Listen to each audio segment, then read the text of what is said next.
वालेकुम बता रहे हाँ टुट भाई मरम्मत कर रहे हैं पंचर पुंचर लाने साइकिल में कोई भी आए छोटा मोटा काम कर रहे हैं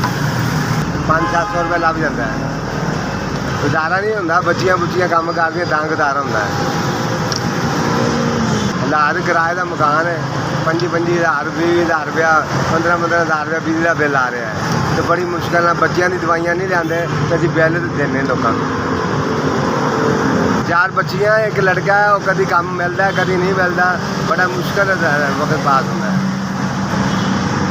वक्त पास कर रहे हैं बस रब की रात तो सवा कोई आसरा नहीं है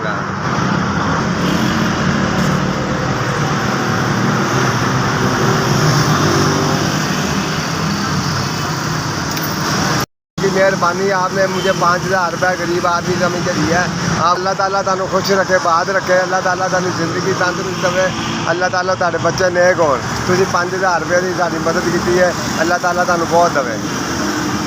SBS अल्लाह ताला तुहानू बहुत शुक्रिया तुहाडा बहुत देवे।